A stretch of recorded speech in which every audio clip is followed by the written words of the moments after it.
to you from someplace near Remax World Headquarters in Denver, Colorado. It's Adam Contos, CEO with Start With a Win. Producer Mark, you still on? I'm still here, alive and kicking. Right on, my friend. Hey, I want to do a talk with you and I for today and tomorrow, or today and our next It's broadcast. going to be a very long talk. It's going to be a long one. Straight. Yes. Get ready. You and I have been talking a lot about traits of high performing leaders, right? Mm-hmm. Yeah. And we've broken it down to 6 particular traits of high performing leaders. What do you say we let's dive into this. Yeah, let's get into this. Let's break it up into a 2-part series. So we're going to go into 3 of them this episode, and then 3 the next episode. Create that hook. People got to come back to close the story loop, you know? Well, I hope they come back. All you people in Win Nation, That's right. should be coming back for more, our friends. So, and thank you, Win Nation. We crossed the 10,000 download mark a month, which is awesome. Woo-hoo! Woohoo. Yeah. That's so fantastic. I love it. So, but yeah, let's jump in because we have a lot of listeners who are leaders, right? They lead their brokerages, they lead their businesses, they lead a team. Sometimes I feel like I'm leading my family. You know, I got kids and whatnot, and so I think this is one of those things that can never get old, and that we always need to be reminded of. So I love that you've broken this into 6 parts because it's easily digestible. So all right, let's go ahead. 3. Let's start with the first 3. So Mark, break out a pad and a pen and a Okay. pad of paper and a pen. Blah, I can't talk today. And you ready for this? I'm ready. Okay, here's the first one. Mindset matters. Number 1 is mindset matters. So, I mean, the big question here is, did you jump out of bed fired up because it's Monday? Or did you have a mindset? I mean, good for you. I love it. Even though this is not airing on a Monday, how did you jump out of bed this morning, for crying out loud? On this Wednesday, 2 feet on the ground, just ready to rock. All right. Was there a smile on your face? And my gym bag pre-packed. Ooh, you have been listening to my show, my friend. Wait a second. I'm living the show. You are the producer. So, I mean, this is incredibly important because mindset is a combination of your attitude and your values. Mm-hmm. So if you don't have these 2 things to focus on in your leadership, then you're really missing this foundation of all the rest of these, the next 5. There's a reason why this is number 1. This is number 1 because this is the foundation to this skyscraper of leadership you're building here. So, and I want to break these 2 things down. So, First of all, let's talk about your attitude. How do you view challenges? Do you have this can-do attitude or a why should I attitude? Half full, half empty kind of. Yeah, totally. Yeah. I mean, do you know anybody out there who's like, if I have to? Oh, yeah, totally. I mean, come on. I hope that person's not a leader, right? Yeah, I hope so. But sadly, there are leaders like that. But hey, you need to change if you're that leader. Yes. This is your opportunity to make a difference. So here's the thing. It's time to hold up the mirror, folks. Mm-hmm. What does your attitude say about you as a leader? Does it say that you are unstoppable? There's nothing you can't do. Even if you're going to fail, it's okay, because you know what failure is? It's an opportunity to do it again and to do it better. And so you've got that attitude, or you've got this attitude of, bummer. All right, I'm done. And a lot of people they give up at the final mile. And you can't do that. There are all these different concepts. There's 3 feet from gold, where, you own this gold mine, you're digging, you don't ever find anything. Next guy comes in and buys it, digs 3 more feet, and he's the biggest gold mine in history. Things like that. That's really what leadership is like. It's about attitude of, I'm going to keep going, and I'm going to keep doing this. I'm going to make my adjustments. And if I have to make pivots, that's great, but I'm not going to stop, because you're only a failure if you quit trying. And your attitude has everything to do with it. So you got to have a can-do attitude. People's mindset determines their outcome.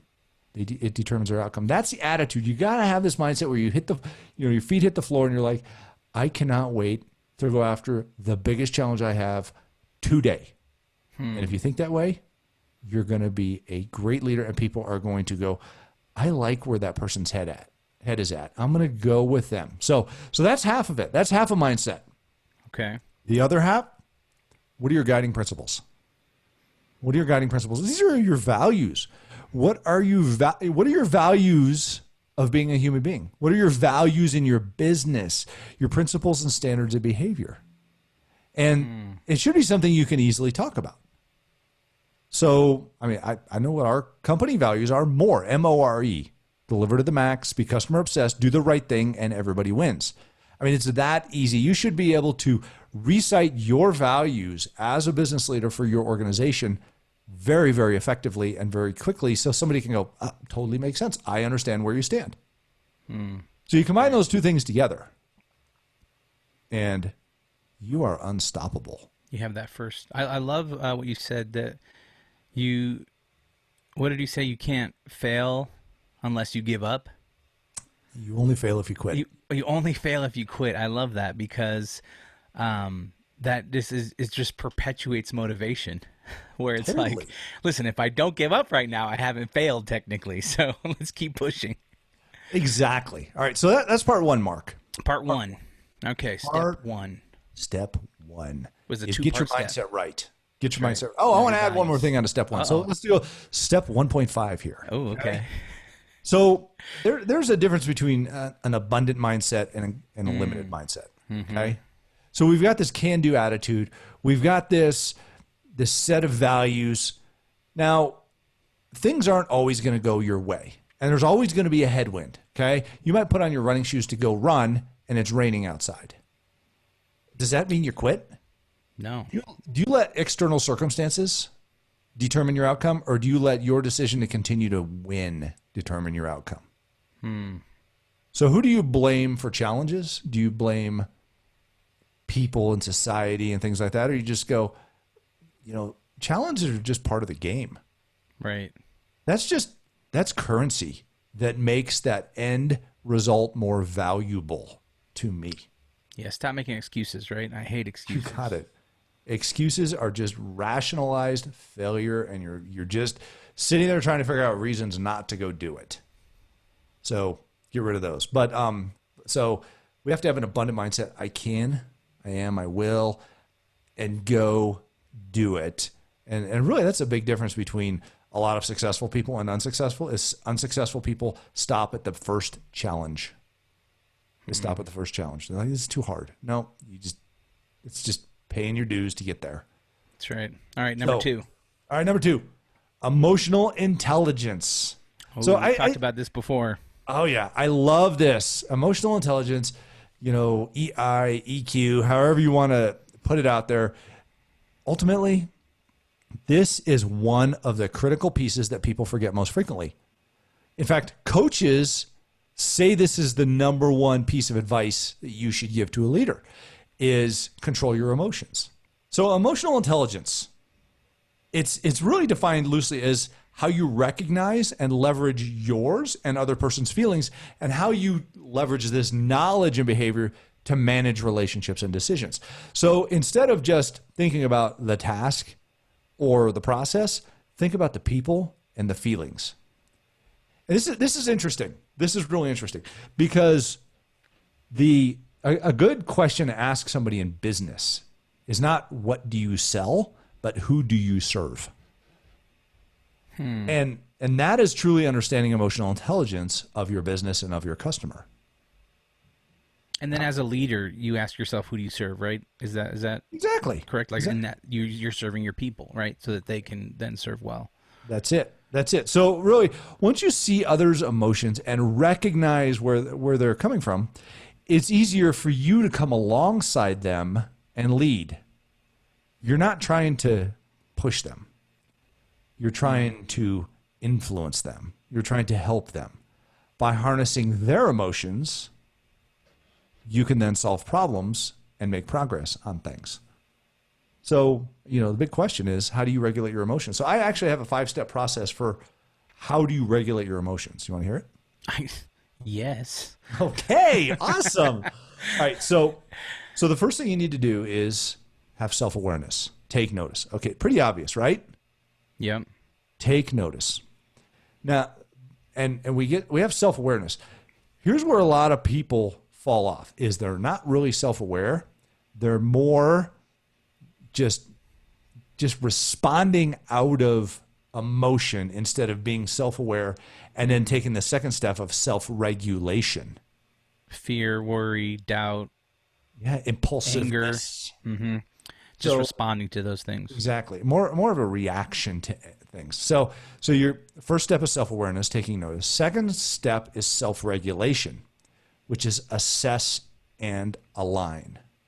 So assess their emotions, assess your emotions, and align those emotions. Now, you have to do the alignment a lot of times because they're not aware a lot. The person you're dealing with in your emotional intelligence may not be aware of what their emotions are and what yours are. So what do you mean by align? So I've assessed my emotions on something, and then I look at the other person and assess their emotions, and then I align myself. What does that mean, and how do we practically do that? So here's a good example. Are they operating from a position of fear or a position of love? Now, 9 times out of 10, they're going to be operating from a position of fear. Fear is demonstrated by fight, flight, or freeze, or rationalizing. Are they saying but because they're rationalizing an excuse for something? You cannot really help somebody who has fear if you're implementing fear. So if they're argumentative about something, think about your kids. You know, they're in trouble or they're angry or whatever. You can't go in and just yell at them. Right. Okay? So that's attacking fear with fear. That's fight with fight. What happens? Nothing good, right? Mm-hmm. But if you assess and align, you can only align love with fear. You can't align fear with fear because then all you're doing is perpetuating the fear. You're making it worse. So you look at fear-mongering. Fear-mongering gathers people who align fear with fear, makes it worse. So all you're doing is creating more tension and you're making the matter worse instead of helping the matter. So you have to align with their fear by deploying your love into that.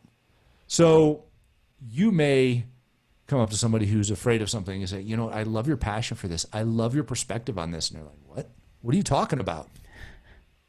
But you're aligning with them. So now you're in a calm conversation with them, or you're in a conversation with them to begin with, and it's not a fighting conversation, it's an alignment conversation. You're acknowledging where they're at and what they're doing and their feelings on this whole situation.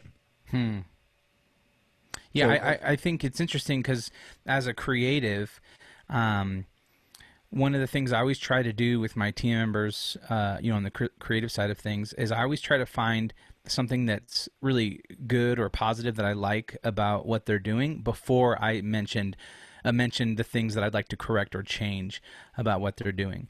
So I can always lead with that, because I think as humans, we instantly get defensive if someone comes at us defensive. If I come at somebody with just this is wrong, this is wrong, this is wrong, then instantly their guard goes up. But if I come alongside them and say, oh, this is right, I like this, and then come with, well, but let's change this and let's maybe try to do something different here, that just always seems to go a lot better. Exactly. So did you see the difference there between coming at them with fear, fight, flight, or freeze? You can't go after, and if you go after flight with flight, everybody's running from the problem. Yeah. Okay?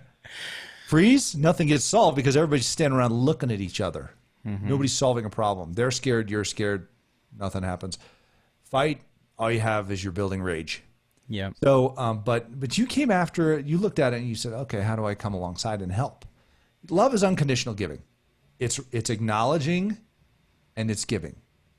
So when you look at it from that perspective, there's really not a problem you can't solve with love. Now, it might take longer in some circumstances. I'm not saying this is a magic wand, but the reality is this is the gate to get there. You have to cross through this gate, because if you don't and you just put up fear against fear, you're not getting anywhere. It's just the way it is. All right.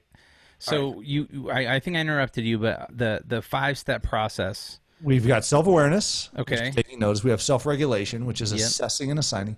Then we have motivation. Okay. Okay. So now we've aligned. Now we have to channel our energy to reach goals. So we've gotten people alongside us, or we're alongside them. Let's get in the same direction and move together and channel that energy to reach goals. Because really what people want when they're in a challenge, they want to find a solution, right? So you just came up and you're like, hey, I think we can get a solution together. Let's go. And that's where you move together. And then the fourth one is empathy. Okay. Watching for a reaction. Because you're going to have this ebb and flow of emotion going on here. This ebb and flow of emotion. Empathy is number 4 there. And then number 5 is social skills. Social skills have to do with communicating and setting expectations. If you have trust and transparency and communication, expectations are clear and there's no surprises. So people know where they've been, where they're at, and where they're going. And they also need to understand, and you know what? Some things may change on this, but that's okay. We'll get there together. So, I mean, that really in and of itself is a great 5-step process for going through problem solving through emotional intelligence. Okay. So part 1, we got the mindset that matters. You know, that's where we start with our mindset. Yep. Then gaining emotional intelligence, which 5 steps to get it that is self-awareness, self-regulation, motivation, empathy, social skills. Yep. And then what's our third part? Well, before we get to our third part, I just want to make a statement about emotional intelligence because this is incredibly important. Mm-hmm. Leaders with strong emotional intelligence have up to a 20 to 30% positive impact on the performance of a company. So think about affects that. The bottom line. Yeah, I mean, the reality is a lot of leaders are shooting themselves in the foot by not being emotionally mature. I'm sorry, leaders on, that have no emotional intelligence are shooting themselves in the foot by not implementing this emotional intelligence. It reduces the bottom line of the company. It's the reality. So to be a good leader, to maximize the performance of your company, you have to have emotional intelligence. You cannot just be that rigid, not empathetic, doesn't My care way or about the people's highway. feelings. That's it. Exactly. Yeah. So next part 3, emotional maturity. Emotional maturity. So you see the trend in leadership here? You're leading yourself to lead other people. Yeah. And it seems like a lot of self evaluation here. Am I emotionally intelligent? Am I emotionally mature? Do I have a good mindset? We haven't even started talking about anybody else yet. Exactly. But I mean, the reality is you're not forcing people, you're influencing people. And they want to know that somebody, has the right attitude, that somebody cares about them. So those are the first 2.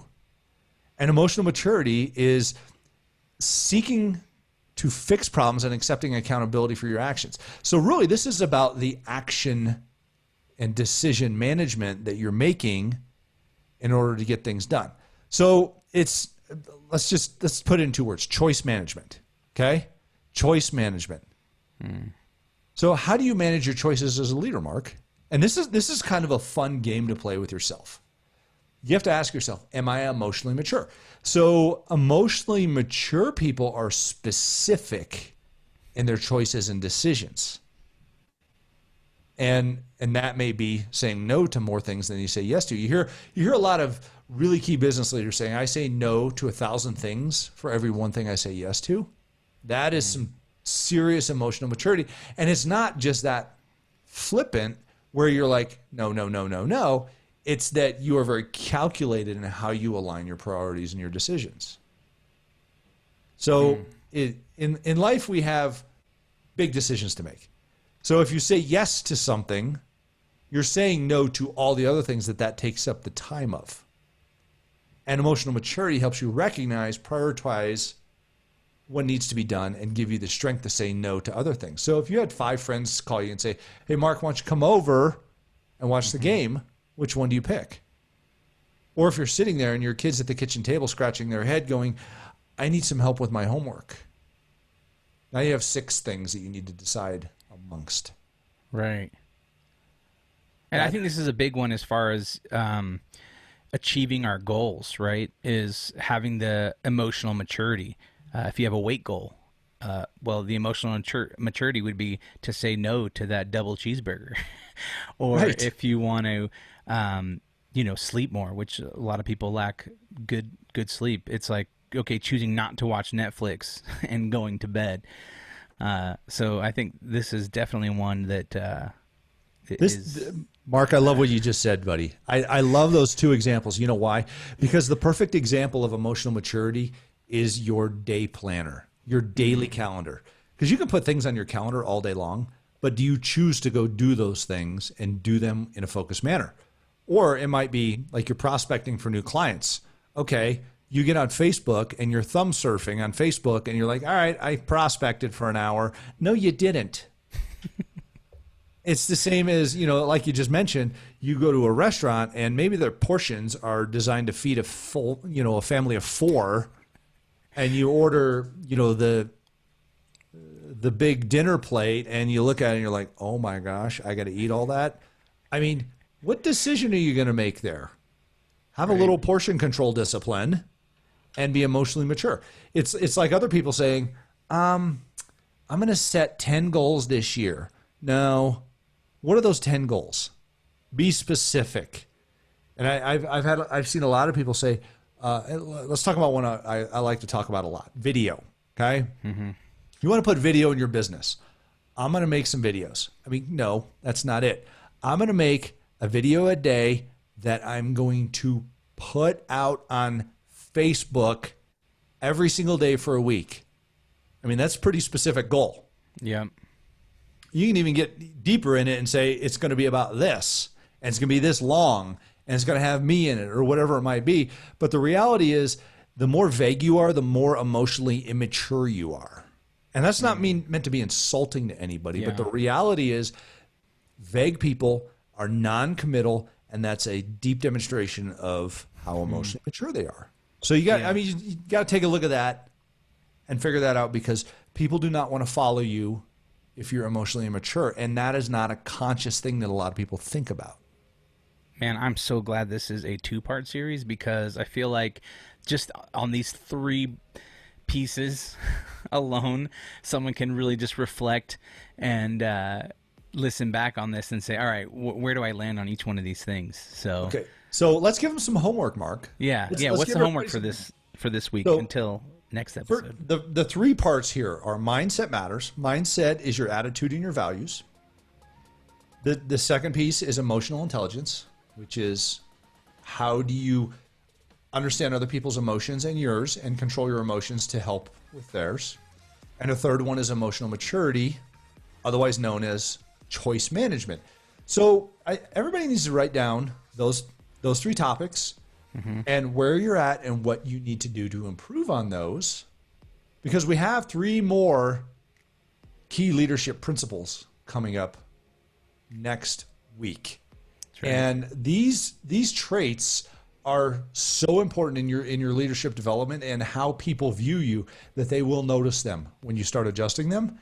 And it's so much fun to improve your leadership and help other people by deploying these things. So that's your challenge between now and next week. Work on your mindset, your emotional intelligence, and your emotional maturity. Make sure you reach out to us and let us know how those things are coming along. And I think we'll see you next week, won't we, Mark? That's right.